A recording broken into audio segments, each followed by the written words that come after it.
کہ اے سکینہ میں تجھے جانتا ہوں، تو حسین کی بیٹی ہے، تو فاطمہ کی لاڈلی ہے، تو شیر خدا کے گھر کی شہزادی، بتا کوئی حاجت ہو، کچھ کھانا پانی کوئی چیز۔ اللہ اللہ، یہ بھوکے اور پیاسوں نے کبھی کھانا کسی سے نہیں مانگا۔ پوری داستان کربلا سننا، کبھی انہوں نے روٹی نہیں مانگا، ہاں پانی ضرور مانگا ہے۔ پانی مانگنا انسانیت کے لیے عیب نہیں، روٹی مانگنا محتاجی کی علامت ہو سکتی ہے۔ بی بی سکینہ نے کہا کہ بڑی حاجتیں پوچھ رہے ہو، کیا میری حاجت پوری کرو گے؟ کہا بتاؤ بچی، میں اپنی طرف سے جو ہو سکے کروں گا، میرے پاس پیسے ہیں، مال ہے، میں اس سے جو چاہے کروں گا۔ بی بی سکینہ نے صرف ایک درخواست کی کہ میرے نانا کے صحابی، بس اتنا کام کر لو کہ یہ جو اونچے نیزے پر میرے بابا کا سر ہے، حسین ابن علی کا، اس سر کو تھوڑا آگے بڑھا دو، یہ جو جلوس میں جا رہا ہے آگے بڑھا دو۔ ہمارے گھر کی بچیاں غور سے سنیں، میرے گھر کی عورتیں کان کھول کر کے سنو، 9 سال کی بچی کیا خواہش ظاہر کر رہی ہے۔ کہا اگر وہ نہیں بڑھتے ہیں تو انہیں پیسے دے، وہ انعام دے کر آگے بڑھاؤ۔ اس صحابی نے پوچھا کہ اس سر کو تمہارے قریب رہنا اچھا ہے، تمہارے قریب رہنا اچھا ہے، آگے کیوں بڑھانا چاہتی ہو؟ بی بی سکینہ نے کہا اس لیے کہ لوگوں کا جلوس بابا سر کو دیکھنے کے لیے آ رہا ہے، اور سارے دیکھنے قیدی بنا کر کے لائے گئے تھے۔ بیمار زین العابدین حسین ابن علی رضی اللہ تعالیٰ عنہ کے شہزادے، وہ قیدی بنا کر لائے گئے تھے۔ ایک صحابی وہاں پر حاضر ہوئے، کہا کہ کوئی حاجت ہو تو بیان فرمائیں، ہم آپ کے غم میں شریک ہیں۔ حضرت امام زین العابدین نے کوئی توجہ نہیں کی، یہاں تک کہ ایک سپاہی یزید کا ایسا تھا جو تھیلا بھر کر کے پتھر لے کر چل رہا تھا، تھیلا بھر کر پتھر لے کر چل رہا تھا، اور وہ باہر کھڑے ہوئے لوگوں میں پتھر بانٹتا تھا کہ کچھ پتھر تم لوگ برسا ہو۔ ملک شام میں جانے کے وقت کچھ لوگ وہاں صدقے کی کھجوریں پھینک رہے تھے اس اہل بیت کے گھرانے پر، اور کچھ لوگ پتھر برسا رہے تھے۔ یزید کے یہ مخالف لوگ ہیں، باغی لوگ ہیں، ان کے دلوں میں یزید کی محبت تھی، بنو امیہ کے وفادار لوگ تھے۔ اس قافلے پر کچھ لوگوں نے پتھر برسائے، وہ قافلہ اب اور کتنے زخم اٹھاتا، اب ان کو چھوڑا کیا تھا، لوگوں نے سارے زخم تو دے دیے تھے۔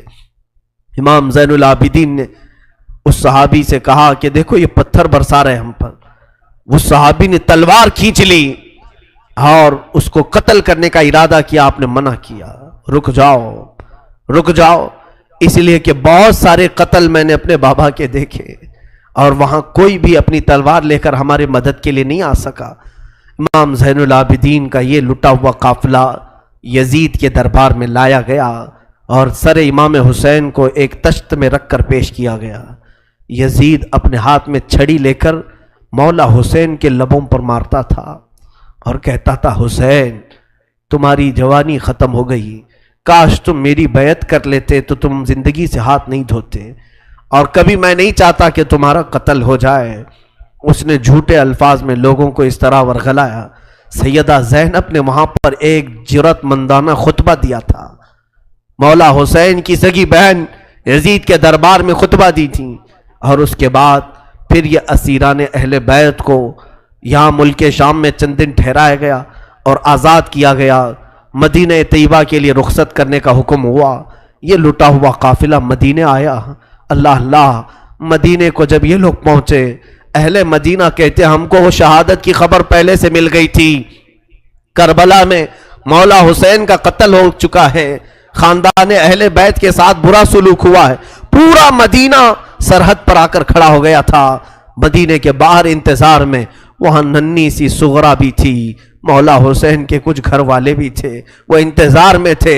جیسے ہی لوگ مدینہ طیبہ میں داخل ہونے لگے، بیویوں کو دیکھ کر مدینے والے چیخ پڑے، سارے مدینے والے زاروں قطار رونے لگے۔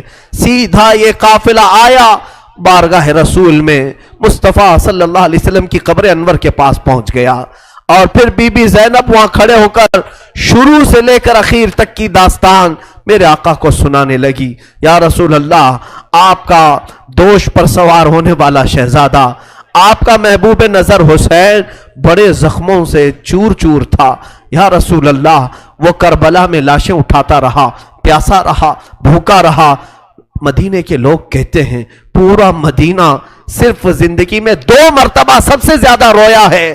ایک اس وقت جب میرے آقا کی وفات ہوئی تھی، دوسرا اس وقت جب اہل بیت کا قافلہ مدینے میں لٹ کر داخل ہوا تھا. سارے غموں سے نڈھال تھے، ہر کوئی پریشان حال تھا. بی بی صغرا ننی سی تھی، 6 سال کی تھی. بار بار لپٹ کر کے بی بی زینب سے کہتی ہیں وہ ننھا بچہ کہاں ہے علی اصغر جس کے ساتھ میں کھیلتی تھی، وہ کہاں ہے، فلاں کہاں ہے. بچی کے دماغ میں جتنے یاد تھے سب کو پوچھا کرتی تھی.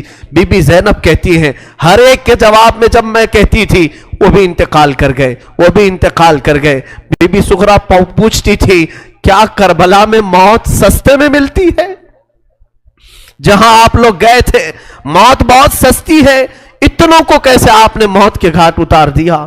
بی بی زینب کے پاس کوئی الفاظ نہیں تھے. امام زین العابدین کا زندگی بھر یہ حال تھا. اللہ اکبر. زین العابدین وہ تنہا شہزادے ہیں میرے مولا حسین کے جو پھر 95 ہجری تک باحیات رہے. امام حسین کی شہادت ہونے کے بعد 61 ہجری میں جو شہادت ہوئی اس کے بعد سے سن 95 ہجری تک آپ باحیات رہے، لیکن روتے روتے آنکھوں کا پانی سوکھ گیا تھا. لوگ کہتے ہیں امام زین العابدین کو ہم لوگ دیکھتے تھے، کبھی وہ روتے تھے تو دونوں آنکھوں سے خون نکل آتا تھا. لوگ پوچھتے کہ مولا زین العابدین سجاد آپ اتنا کیوں روتے ہیں؟ کہتے ہیں کیا تم میری ہنسی کی تمنا رکھتے ہو جس کے سامنے اس کے بھائیوں کو، اس کے گھر والوں کو، اس کے باپ کو کاٹا گیا ہے، اس کے گھر والوں کو کاٹا گیا ہے. امام زین العابدین کا حال یہ تھا کہ امام زین العابدین شہر میں جا رہے تھے اور قصاب گوشت بیچنے والا دکان میں بیٹھا ہے، گوشت بیچ رہا ہے. جیسے ہی وہ قریب آنے لگے اس نے جلدی سے گوشت کے اوپر چادر ڈال دی، گوشت چھپا دیا. لوگ جو گوشت خریدنے والے کھڑے تھے انہوں نے پوچھا کہ بندے تو کیوں گوشت چھپا رہا ہے؟ کہا زین العابدین آ رہے ہیں. وہ ابھی یہاں کھڑے ہوں گے اور گوشت دیکھ کر کے رونا شروع کر دیتے ہیں، گوشت دیکھ کر کے رونا شروع کرتے. کہا ایسا کیوں کرتے ہیں؟ کہتے ہیں جب بھی وہ میری دکان کے پاس یہ کچا گوشت دیکھتے ہیں تو کہتے ہیں کہ میرے بھائیوں کا گوشت ایسے ہی کٹا گیا تھا اور ادھیڑا گیا تھا. زندگی بھر وہ گوشت کی دکان کے پاس کھڑے ہوتے تو ان کی آنکھیں بہہ جاتی. اور اس کے بعد ایک روایت یہ بھی ملتی ہے کہ قربانی کے دن تھے، مولا زین العابدین ایک جگہ سے گزر رہے ہیں، ایک قصائی بکرے کو لٹایا ہے اور جلدی سے اس پر چھری چلائی جا رہی تھی. امام زین العابدین دور سے کھڑے ہو گئے. کہا اے قصائی تو نے بکرے کو لٹایا، پانی پلایا کہ نہیں پلایا؟ وہ کھڑا ہوا. کہا اے امام زین العابدین ہم مسلمان ہیں، جانوروں کو کاٹتے ہیں تو پہلے پانی پلا کے کاٹتے ہیں. امام زین العابدین نے کربلا کی طرف منہ کیا. کہا مولا حسین مسلمان جانوروں کو پانی پلا کے کاٹتے ہیں، جانوروں کو پانی پلا کے کاٹتے ہیں، مگر اہل بیت کے کسی شہزادے کو ایک گھونٹ بھی پانی نہیں پلایا گیا اور انہیں ویسی پیاسا شہید کیا گیا ہے، پیاسا کاٹا گیا ہے. امام زین العابدین کی پوری زندگی ایک ایک چیز کو دیکھتے تو رونے لگ جاتے تھے کہ کربلا میں یہ چیز نہیں تھی، یہ چیز نہیں تھی. ایک وقت ایسا بھی آیا، کوفہ کا گورنر ابن زیاد، یہ اب اس کے برے دن شروع ہو چکے تھے. میں پھر دوسری تقریر میں عرض کروں گا، ظہر کی اذان انشاءاللہ تقریر کے بعد ہوگی. آج سارا مجمع یہاں پر ہے اور انشاءاللہ بغیر نماز پڑھے ہم تو یہاں سے جائیں گے نہیں. اور اذان لوگوں کو جمع کرنے کے لیے ہوتی ہے، جو آلریڈی جمع ہے پھر انہیں کیا جمع کیا جائے. اذان تو ہم دیں گے انشاءاللہ، صبر کریں. یہ وقت شہادت کا ہے، یہ وقت کربلا کی یاد کا ہے. مولا حسین کے یہ شہزادے امام زین العابدین رضی اللہ تعالیٰ، زندگی بھر آپ کے حالات یہ تھے کہ کبھی کچا گوشت دیکھیں تو رو پڑے، کسی جانور کو ذبح ہوتے دیکھیں تو رو پڑے. ایک بار امیر کوفہ ابن زیاد، اب امیر مختار نام کا ایک شخص جو بدلہ لینے کے لیے بعد میں اٹھ کھڑا ہوا. بعد میں کوفہ میں ایک ایسا شخص ظاہر ہوا جس کا نام مختار ثقفی تھا. اس نے اعلان کیا کہ میں قاتلان حسین کا بدلہ لوں گا، اور اس نے اٹھ کر کے کچھ اہل بیت سے محبت کرنے والوں کو اپنے قافلے میں جمع کیا اور یہ قافلہ بڑھتا گیا یہاں تک کہ خون حسین کا بدلہ لینے کے لیے یزید کی موت کے بعد اس نے ہر ایک کو تلاشنا شروع کیا، شمر کو ڈھونڈا، اس کو قتل کیا اور اس کے بعد عمرو بن سعد کو ڈھونڈا، اسے قتل کیا۔ عبید اللہ بن زیاد جو کوفہ کا حاکم تھا، جو جڑ تھا اس فساد کا، اسے ڈھونڈا، اور اس کے بعد 22,000 کا جو لشکر تھا اس میں سے کسی ایک کو بھی اس نے زندہ نہیں چھوڑا، ایک کو بھی نہیں، جتنے وہاں شریک تھے سب کو قتل کیا، سب کو قتل کیا۔ اور 22,000 کو قتل کرنے کے بعد مختار ثقفی نے یہ اعلان کیا، ابھی میں نے حسین کی ایک انگلی کا بھی بدلہ نہیں لیا، میں حسین ابن علی کی ایک انگلی کا بھی بدلہ نہیں لیا۔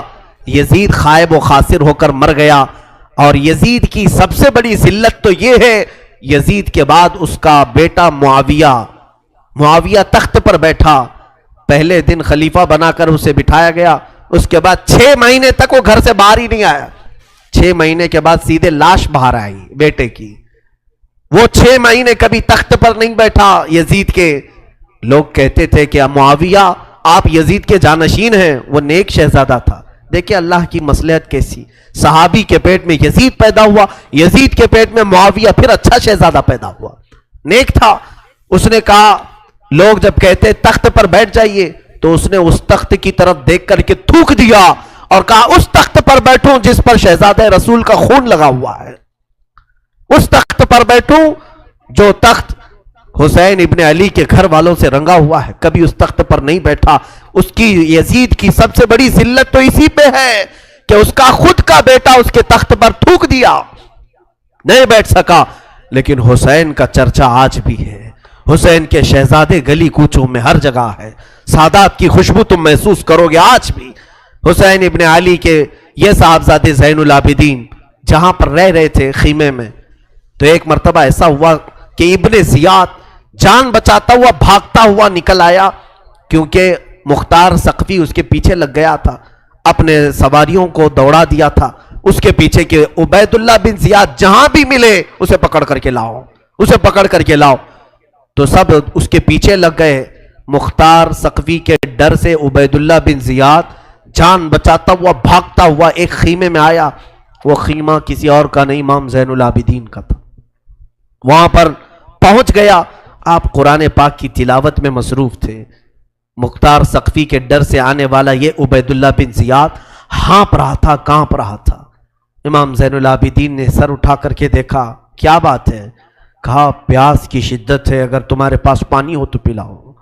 امام زین العابدین نے فوراً کھٹوری بھری اور پانی دیا، اس نے پانی پیا اور پھر کہا اور پانی ملے گا، انہوں نے اور ایک کھٹوری بھری اور پھر پانی پلایا، اس نے پیا، 3 کھٹوریاں پانی پیا۔ عبید اللہ بن زیاد یہ سوچنے لگا شاید امام زین العابدین نے مجھے پہچانا نہیں ہوگا۔ اس نے کہا آپ مجھے نہیں پہچانے ہوں گے شاید۔ آپ نے چہرہ اٹھایا تو آنکھوں میں خون تھا، آنکھوں میں خون تھا۔ کہا اے ظالم، تجھے نہیں پہچانوں گا؟ تیری وجہ سے میرا پورا گھرانہ لٹ گیا، میرا پورا خاندان تو نے تباہ کیا، بھوکا اور پیاسا کربلا میں تڑپایا، تجھے نہیں پہچانوں گا؟ تو عبید اللہ بن زیاد بدبخت نہیں ہے؟ تو اس نے کہا جب آپ نے پہچانا تو پانی پلا رہے ہو۔ امام زین العابدین نے کہا جو تو نے ہمارے ساتھ سلوک کیا وہ تیری فطرت تھی، اور ہم نے جو سلوک کیا ہے یہ اہل بیت کی فطرت ہے، یہ اہل بیت کی شان ہے، ظالموں کے ساتھ بھی پانی پلانے کا سلوک۔ اسی لیے میرے عزیزو، آج اگر ہمیں کچھ آس ہے، امید ہے، تو رسول کے انہی شہزادوں سے کہ ہماری برائیاں 1000 ہوں گی، لیکن مجھے امید ہے کہ ان حسین ابن علی کے شہزادوں سے اگر قیامت کے دن ایک بار ہم کہہ دیں گے پانی، تو امید ہے کہ یہ اپنے نانا کے حوض کوثر سے ہمیں پانی ضرور پلائیں گے۔ تذکرہ کرو حسین کا، تذکرہ کرو اہل بیت کا اور علی کے شہزادوں کا، یقیناً حوض کوثر پر انہی کا قبضہ ہے۔ میرے آقا صلی اللہ تعالیٰ علیہ وسلم اپنے ہاتھ سے جسے چاہیں گے پانی پلائیں گے۔ ان کے گھر والوں کو ستا کر کے تم پانی قیامت کے دن کس منہ ہوگے، پیاس بجھاؤ گے؟ امام زین العابدین نے اس وقت بھی پانی پلایا۔ میرے عزیزوں، اس کے بعد ایسا نہیں کہ اسلام ختم ہو گیا، امیہ کی خلافت چلتی رہی۔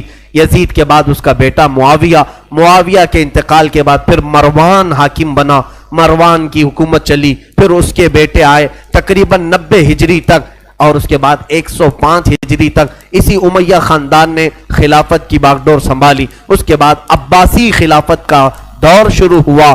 جو بنو عباس کہلائے وہ اہل بیت سے محبت کرنے والے تھے. اتنے زمانے تک بھی اہل بیت کے ساتھ برا سلوک ہوتا رہا. امیہ کے پورے جتنے خلفاء آئے انہوں نے اہل بیت کے ساتھ کوئی اچھا سلوک نہیں کیا. امام باقر کے ساتھ، امام جعفر صادق کے ساتھ، امام موسیٰ کاظم کو 12 سال تک قید میں رکھا گیا تھا. ان کو زہر پلایا گیا تھا، کوڑے مارے گئے تھے. یہ اماموں کے ساتھ برا سلوک تقریباً 100 سال تک چلتا رہا. اور ایسا نہیں، رسول کا گھرانہ آج بھی لٹانے پر قربان ہے. آج بھی اگر کوئی بات آ جائے تو دیکھنا رسول اللہ کی جو اصلی آل ہوں گے، اصلی اولاد ہوں گے، وہ قیادت کے لیے آگے بڑھیں گے اور اپنا سر بھی پیش کریں گے. ہندوستان کی فتح میں سلطان محمود غزنوی کے قافلے میں 2 شہزادے ایسے تھے کہ یہ قلعے کے پھاٹک پر، یہاں جب سلطان محمود غزنوی حملہ کے لیے آتے تھے ہاتھیوں کو دوڑاتے تھے، اور جو قلعہ تھا یا ہندوستان کا جس کو فتح کرنا تھا اس قلعے کے پھاٹک پر نوکیلے کیل لگے ہوئے تھے. ہاتھیوں کے سروں میں گھس جاتے تھے تو وہ ہاتھیاں چیخ کر کے پیچھے آ جاتی. قلعہ فتح نہیں ہوتا تھا. رات کو خواب میں محمود غزنوی نے دیکھا حضور پاک صلی اللہ علیہ وسلم تشریف لائے. محمود غزنوی بادشاہ ہے. پوچھا یا رسول اللہ ہندوستان فتح کیسے ہوگا؟ میرے آقا نے فرمایا تیری فوج میں میرے 2 شہزادے ہیں، ان سے مشورہ لے، وہ جو کہیں گے تو اس پر عمل کر. صبح اٹھا تو فوج میں دیکھا تو 2 آل رسول تھے، 2 نوجوان تھے. حاضر ہوا، کہا آپ میری فوج میں ہیں، میں نہیں جانتا تھا، آپ مجھے مشورہ دیں کہ کیا کرنا ہے. جانتے ہو دونوں شہزادوں نے کیا مشورہ دیا؟ پہلے وعدہ لیا سلطان جو ہم کہیں گے اس پر عمل کرنا ہوگا. کہا بالکل عمل کروں گا. کہا بات در حقیقت یہ ہے جب تم ہاتھیوں کو دوڑاتے ہو یہ قلعے کا پھاٹک توڑنے کے لیے، اس قلعے پر نوکیلے کیل لگے ہوئے ہیں، وہ ہاتھیوں کے سر میں گھس جاتے ہیں، اس وجہ سے ہاتھی توڑ نہیں پاتے. کل صبح جب حملے کے لیے تم ہاتھیوں کو تیار کرو، ایک کام کرنا، ایک ہاتھی کے سر پر مجھے باندھنا، دوسرے ہاتھی کے سر پر میرے بھائی کو باندھنا. یہ دونوں شہزادوں نے کہا. محمود غزنوی تڑپ گیا، کانپ گیا، قیامت کے دن میں کیا جواب دوں، اور وہ منہ چھپا کر بھاگ آیا. دونوں شہزادے باہر آئے اور فوجیوں کو حکم دیا ہاتھیوں کے سروں پر ہمیں باندھا جائے. وہ خود انہوں نے ہاتھیوں کے سروں پر اپنے آپ کو باندھا. ہاتھی دوڑائے گئے اور ہاتھی دوڑ کر جیسے ہی قلعے کے دروازے پر ٹکر مارا اور وہ نوکیلے کیل انہی شہزادوں کے سینوں میں ایسے پیوست ہو گئے، اتنی تیزی سے چپ گئے کہ دونوں کی لاشیں انہی پھاٹک پر لٹکی رہ گئی اور وہ دروازہ ٹوٹ کر کے گر گیا اور ہندوستان میں اسلام کا پرچم لہرایا گیا تھا. یہاں پر بھی خون آل رسول ہے. میرے عزیزوں، یہ اہل بیت کے دم قدم سے ہم آج اسلام کی بہاریں دیکھ رہے ہیں. یہ سارا صحرا ان قربانیوں کو جاتا ہے. آج ہم نے تذکرہ امام حسین کیا. کچھ ذمہ داریوں کی بات اخیر میں کر جاؤں. آج جتنے بھی جوان یہاں حاضر ہیں میں حسین کا انہیں واسطہ دیتا ہوں، حسین کے لاڈلوں کا واسطہ دیتا ہوں. خیرت کرو، اب شرم کرو. اب تمہاری زندگی گزارنے کے وہ طریقے نہیں ہونا چاہیے جس طریقوں پر تم آج جی رہے ہو. آج تمہارے چہروں پر نہ حسین کی کوئی علامت ہے، نہ کربلا والوں کی کوئی علامت ہے. اے میرے عزیز بچوں، اے میری ماں اور بہنوں، اٹھو. کربلا والوں سے اگر تم محبت کرتے ہو تو آج علم حسین لو. اور علم حسین کا نام مپنجا نہیں بلکہ در حقیقت علم حسین قرآن مجید کا نام ہے. تم اپنے ہاتھوں میں اس مصحف پاک کو اٹھاؤ. کیا تم نہیں دیکھتے سر امام حسین بھی تلاوت کر رہا تھا جب دمشق کے بازار میں حسین کا سر لایا گیا تھا؟ اس وقت بھی لوگوں نے دیکھا نیزے کے اوپر سے امام حسین کے لبوں سے یاسین مبارکہ کی تلاوت کی آواز آ رہی تھی. وہ حسین کٹے ہوئے سر سے بھی جب تلاوت کر سکتے ہیں، تم کیوں تلاوت نہیں کرتے؟ آج قرآن کیوں نہیں پڑھتے؟ قرآن کو کیوں ہاتھ نہیں لگاتے؟ آج ہمارے گھروں میں جو اندھیرا ہے یہ قرآن نہ پڑھنے کی وجہ سے. میرے آقا نے سچ فرمایا کہ تم اپنے گھروں کو قبرستان نہ بناؤ. جس گھر میں قرآن نہیں پڑھا جاتا اس گھر کو کہا گیا یہاں میتیں رہتی ہیں، یہاں مردے رہتے ہیں. کتنے گھروں میں قرآن پڑھا جا رہا ہے. مردوں کا گھر بناؤ، بچیوں کو بٹھاؤ، بچوں کو بٹھاؤ، قرآن ان کے ہاتھ میں دو، قرآن کی طرف توجہ کرو. اگر ایک بار پھر پلٹ آئی یہ امت تعلیمات اسلام کی طرف، مجال ہے کہ کوئی تمہاری طرف آنکھ اٹھا کر کے دیکھے. میں یہ چیلنج کے ساتھ کہتا ہوں تمہارے پاس ایمان کی جو دولت ہے پوری دنیا چھان مارو گے، یہ دولت کسی قوم کے پاس نہیں ہے، کسی کے پاس نہیں. تمہارے پاس محبت رسول ہے، تمہارے پاس محبت علی ہے، تمہارے پاس محبت حسین ہے، تمہارے پاس اولیاء کاملین کے کردار ہیں، تمہارے پاس ساری علامت تبرکات ہیں، تم کیوں پیچھے ہو؟ تمہارا پیچھے رہنا تو افسوس کی بات ہے۔ آج لوگ تمہیں بزدل بنا رہے ہیں، آج لوگ تمہارے اوپر خوف کا ماحول طاری کیے ہوئے، ڈر کا ماحول طاری کیے ہوئے۔ شاید یا تم نے دیکھا بھی ہوگا، ہزاروں تقریریں ہیں، میں اپنی تعریف کے لیے نہیں کہہ رہا ہوں، ہزاروں خطبہ ہیں، چند ہی بولتے ہوں گے لوگ، اس لیے کہ خطبہ واعظین مقررین کی زبانوں کو بھی بند کرنے کی کوشش کر رہے ہیں۔ کتنے تو مجھے بولتے ہیں یوں نہ بولو مولانا، بہت جلدی گرفتار ہو جاؤ گے، بہت جلدی جیل میں چلے جاؤ گے، حکومت کی تمہارے اوپر نظر ہے، ڈپارٹمنٹ میں تمہارے ریکارڈ ہیں، بہت ساری باتیں ہیں۔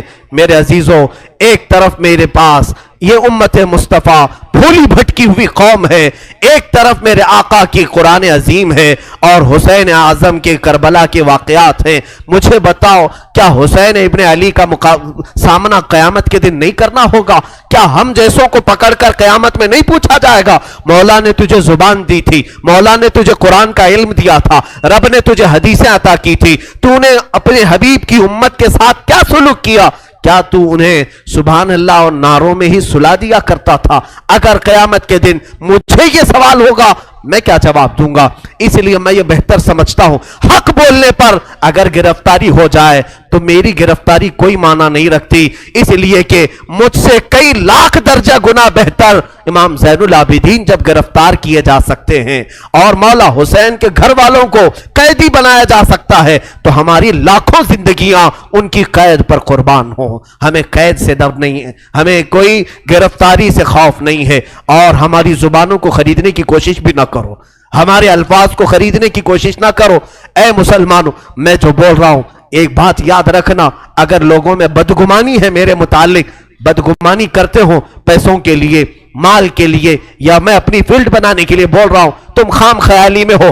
انشاءاللہ میں کس مقصد سے بول رہا تھا اور تم کس مقصد سے سن رہے تھے، آج میں صفائی نہیں دوں گا، کل بروز قیامت رسول اللہ کے سامنے فیصلہ ہو جائے گا، قیامت کے دن فیصلہ ہو جائے گا انشاءاللہ۔ میرا وجدان یہ کہتا ہے میں کہاں کھڑا رہوں گا اور تم کہاں کھڑے رہو گے، یہ قیامت کے دن ہی پتا چلے گا، قیامت کے دن پتا چلے گا۔ اگر میری بات آج آپ تک پہنچتی ہے تو عمل کی طرف آؤ، ہیلے بہانے نہ کرو۔ مجھے مارنا ہے مار لو، مجھے کوسنا ہے کوس لو، دو چار گالیاں مجھے دے لو اگر دل ٹھنڈا ہوتا ہے۔ میرے اخلاق برے ہیں، میرے اعمال برے ہیں، ہو سکتا ہے میں نکما ہوں، ہو سکتا ہے میں کم علم ہوں، ساری باتیں مجھے منظور ہیں، لیکن جس چیز کی طرف میں تمہیں دعوت دے رہا ہوں وہ دعوت کو ہلکا مت سمجھو، اس بیان کو ہلکا نہ سمجھو۔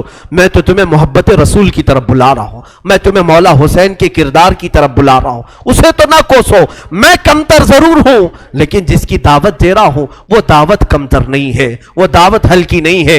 آؤ، میں ہزاروں نوجوانوں کی آج زندگیوں کو دیکھ رہا ہوں، تمہارے ہاتھوں میں آج دنیا نے کیا پکڑایا ہے؟ گندے نغمے، گندے موبائل کی فحش تصویریں، تم اسی کو دیکھ کر رات گزار رہے ہو، اسی سے صبح کر رہے ہو، تمہارے کان نغمے سن کر سوتے ہیں اور گانوں کی دھن پر صبح کرتے ہو۔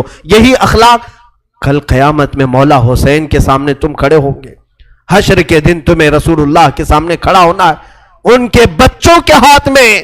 ارے 11 سال کا بچہ جب تلوار اٹھایا تھا، تم اپنا موبائل اٹھا کر کے اس کو دکھاؤ گے؟ میں نے جوانی میں موبائل اٹھایا ہے، انہوں نے تلواریں اٹھائی تھی، کس لیے؟ امت مصطفیٰ کی حمایت کے لیے، شریعت طاہرہ کی حفاظت کے لیے۔ اس لیے میرا آخری یہ میسج ہے کہ اٹھو وگرنہ حشر نہ ہوگا پھر کبھی، دوڑو کہ زمانہ چال اپنی چل گیا، قوت عشق سے ہر پست کو بالا کر دو، دہر میں نام محمد سے اجالا کر دو، کی محمد سے وفا تو نے تو ہم تیرے ہیں، یہ جہاں چیز ہے کیا لوح و قلم تیرے ہیں۔ اقبال نے سچ کہا تھا، نہیں تیرا نشیمن قصر سلطانی کے گنبد پر، تو شاہین ہے بسیرا کر پہاڑوں کی چٹانوں پر۔ آج تم جہاں جی رہے ہو یہ تمہارا مقام نہیں، یہ تمہاری جگہ نہیں۔ اور عورتوں سے، بچیوں سے گزارش ہے، ارے اس ننھی سکینہ کو دیکھو جس نے قیدی حالت میں بھی اپنے پردے کی فکر کی ہے، اپنے دوپٹے کا خیال کیا ہے۔ تمہیں آج ساری آسائشیں، ساری نعمتیں ملی ہیں اور بازار میں مٹک مٹک کر کے چلنا، لوگوں کو اپنی زینت کی طرف دعوت دینا، اپنے جسموں کو آشکار کرنا، کیا یہ سکینہ کے اخلاق ہو سکتے؟ فاطمہ کے گھر کے اخلاق ہو سکتے؟ بچیاں توبہ کرو، تمہارا جسم شیطان آوارہ کرنا چاہتا ہے۔ تم نے اگر اپنے جسم کی نمائش کی لوگوں کی توجہ اور ان کی آنکھیں اپنی طرف مبذول کرنے کے لیے، قسم رب ذوالجلال کی تمہارے جسم کی چمڑیاں فرشتے اس طرح سے چھیلیں گے، اس طرح سے کہ حدیث پاک میں ملتا ہے 1 گھنٹے میں 70 بار چمڑی بدلی جائے گی۔ 1 گھنٹے میں 70 بار۔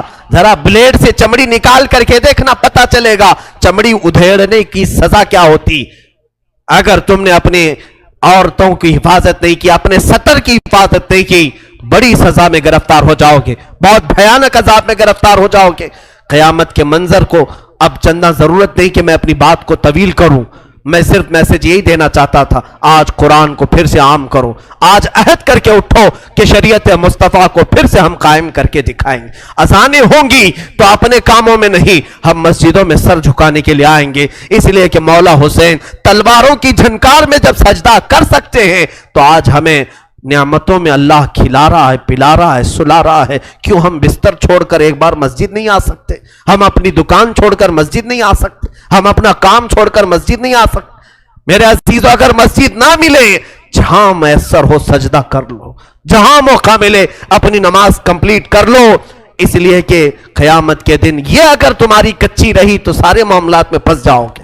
جس کی نمازیں نکل گئی پھر وہ ہر چیز میں نکل جائے گا انشاءاللہ العزیز۔ آخر میں انشاءاللہ العزیز اذان کے بعد میں 2 چند آپ کے سامنے اعلانات پیش کروں گا۔ بارگاہ الہی میں دعا ہے، مولا کریم کہنے سننے سے زیادہ عمل کی توفیق عطا فرمائے۔ اے رب قدیر، آج جو بھی شہادت امام حسین کا تذکرہ ہوا، اے ذوالجلال خدا، ہم سب کی آوازوں کو تو سن رہا ہے، ہمارے آہو بکا کو تو جانتا ہے۔ ہم غم حسین میں آج بیٹھے ہیں تیرے گھر میں، مولا جتنے یہاں حاضر ہیں سب کی حاجتیں پوری فرما دے۔ مولا جتنے سن رہے ہیں، خواتین، بچے، بچیاں دور دراز سے جو اس پروگرام کو سن رہی ہیں، شامل ہیں، مولا ان سب کو بھی ہم دعاؤں میں شامل کرتے ہیں۔ مولا حسین کی برکتیں ان سب کو بھی عطا فرما۔ اے اللہ، آج عاشورہ کا دن ہے، اے کریم خدا، آج تیری رحمتیں اترتی ہیں، تو بندوں سے راضی ہوتا ہے۔ حسین کے خون کا واسطہ، علی اصغر کے خون کا واسطہ، ہم گناہوں سے توبہ کرتے ہیں۔ مولا ہم سب کو سچی توبہ نصیب فرما، گناہوں سے بیزاری عطا فرما، گناہوں کے مرض سے شفا عطا فرما، ہمیں آنکھوں کی حیا عطا فرما، زبان کی طہارت عطا فرما، دل کو وسوسوں سے بچا لے، ہمارے ہاتھوں اور پیروں کو غلط کاموں سے محفوظ فرما لے۔ اے کریم خدا، ہماری بچیوں کو بے آبرو ہونے سے بچا لے، ان کے جسموں کو ان کے سطر کی تو حفاظت فرما۔ اے کریم خدا، پورے ہندوستان میں امن و امان عطا فرما، اسلام و سنیت کا بول بالا فرما، کفار و مشرکین کے برے منصوبوں کو خاک میں ملا دے۔ اے رب قدیر، تیرا احسان ہے تو نے ہمیں اسلام پہ پیدا کیا، تیرا احسان ہے تو نے امت محمدیہ میں بنایا، تیرا احسان ہے تو نے ہمیں علی اور حسین کے گھر والوں کے تذکرہ کرنے والوں میں پیدا کیا۔ اے مولا، یہ محبت حسین ہماری زندگی کی آخری سانس تک ہماری زندگی میں عطا فرما۔ اے رب ذوالجلال، اس مسجد پاک میں بچے، جوان، بوڑھے جتنے حاضر ہیں، جو جس پریشانی میں مبتلا ہے، مولا تو بہتر جانتا ہے، سب کی پریشانیاں دور فرما۔ اس پورے محلے پر مولا، ہمارے آس پاس جتنے گھر ہیں، اس پورے محلے پر زمینی آسمانی بلاؤں سے تو حفاظت فرما، غیب سے برکتوں کا نزول فرما۔ اے خلاق العالمین، ارحم الراحمین، تیرے دربار میں صرف اتنی التجا ہے، اگر ہماری زندگی باقی رہی، ان آنکھوں کو ایک بار تیرے حبیب پاک کے چہرے کی زیارت نصیب فرما، مولا حسین کے چہرے کی زیارت نصیب فرما، مولا بغداد، کربلا اور مدینہ طیبہ کی زیارت نصیب فرما، ہم سب کو حج مقبول نصیب فرما، ہماری دعاؤں کو رسول کریم صلی اللہ علیہ وسلم کے نالین پاک کے صدقے قبول فرما۔ ان اللہ وملائکتہ یصلون علی النبی یا ایھا الذین آمنوا صلوا علیہ وسلموا تسلیما۔ اللهم صل على سيدنا ومولانا محمد معدن الجود والكرم وآله وأصحابه الكرام وابنه الكريم وبارك وسلم سبحان ربك رب العزة عما يصفون وسلام على المرسلين والحمد لله رب العالمين.